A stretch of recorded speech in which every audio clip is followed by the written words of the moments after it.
जय हिंद दोस्तों। अभी हम लोग पढ़ेंगे डाइस के बारे में। डाइस रिलेटेड क्वेश्चन हर एग्जाम में, कांस्टेबल का हो या आरपीएफ के कांस्टेबल का हो, एसएससी का हो, किसी भी एग्जाम में डाइस से क्वेश्चन आता है जो कि एकदम एकदम इजी होता है। एकदम आपका सेकेंडों में आप सब चीज को सॉल्व कर सकते हैं। सिर्फ आपको एक ट्रिक पता होना चाहिए।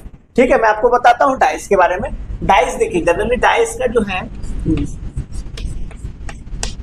एक ये समझ लीजिए कि कोई भी डाइस का जो जितना भी पिक्चर दिया है वो एक ही डाइस को 2-3 बार अलग चलने से आता है।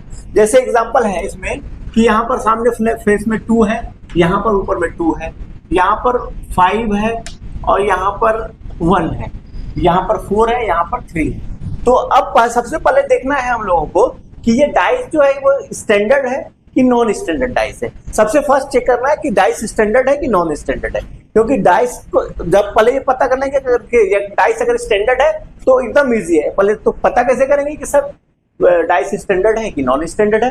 तो सबसे पहले बात समझिए, स्टैंडर्ड डाइस जो होता है उनके दोनों अपोजिट फलक का जोड़ जो होता है वो 7 होता है। जैसे एग्जांपल, अगर डाइस में एक फेस सामने फेस में 1 है तो उसके अपोजिट जो होगा वो 6 होगा। सामने अगर 4 है तो अपोजिट में 3 होगा। सामने अगर 2 है तो अपोजिट में 5 होगा। ये हो गया आपका standard dice. Non standard dice में पता नहीं कोई भी नंबर 1 से लेकर 6 तक किसी भी फेस में वो standard dice non standard dice में हो सकता है। तो हम लोग को अगर पता चल गया कि वो ये सबसे पहले, और कैसे चेक करेंगे सर कि ये स्टैंडर्ड है कि नॉन स्टैंडर्ड है?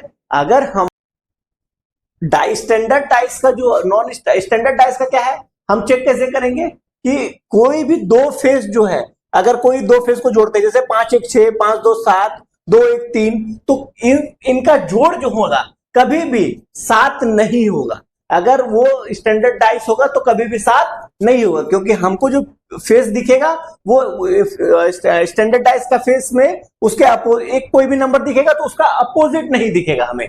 जैसे ये देख रहे हैं, ये 5 और 2 7 यहाँ हो गया, 5 2 7 हो गया, तो मतलब ये क्या है कि ये नॉन स्टैंडर्ड डाइस है। अगर ये स्टैंडर्ड डाइस होता तो 2 अगर सामने दिखता तो हमको 5 नहीं दिखता, अगर 5 का फेस दिख रहा है तो हमको 2 नहीं दिखता। ठीक है, तो पहले समझ लीजिए कि स्टैंडर्ड डाइस और नॉन स्टैंडर्ड डाइस को पहले सबसे पहले यही चेक करना है। कोई भी डाइस का में हमको सबसे पहले चेक करना है कि ये स्टैंडर्ड है कि नॉन स्टैंडर्ड है। अब ये समझ गए कि ये नॉन स्टैंडर्ड डाइस है।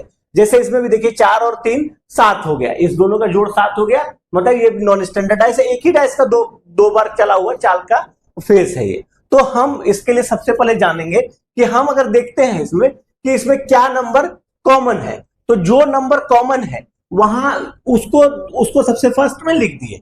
अब ये दो कॉमन है, दोनों में एक नंबर कॉमन है 2।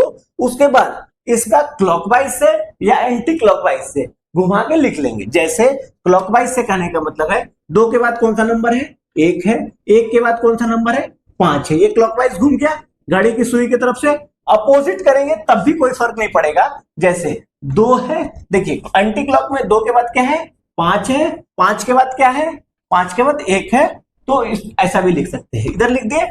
जैसा इसमें लिखे उसी से, वही नंबर से जो नंबर कॉमन है उसी से स्टार्ट करेंगे। 2 से स्टार्ट करेंगे, दूसरे में भी 2 से स्टार्ट किए, या तो क्लॉकवाइज लिख लेंगे, घड़ी की क्लॉकवाइज जैसा लिख लेंगे कि 2 के बाद क्या होगा, 3, उसके बाद 4, या एंटी क्लॉक लिख लेंगे तो 2 लिखेंगे, उसके बाद लिखेंगे 4, उसके बाद 3। तो ये क्या हुआ, देखिए ये 1 का अपोजिट हो गया 3, 5 का अपोजिट 4 हो गया। यहां पर भी सेम आया, 5 का अपोजिट 4, 1 का अपोजिट 3। अब क्या हो गया, 2 का कौन सा बच गया, हमको 1 का 3 पता हो गया, 5 का 4 पता हो गया, तो 2 का एक सिंगल नंबर बचा हुआ है। क्या है, 2 का बचा हुआ नंबर 6। तो 2 का अपोजिट क्या हो गया, 6। 2 का इसमें भी 2 का अपोजिट क्या हो गया, 6। तो ये हो गया कि किसी भी नंबर का हमको अपोजिट पूछेगा तो हम इसका बता सकते हैं इस तरह से। सबसे पहला जो ये पैटर्न है, ये एक पैटर्न नंबर 1 है।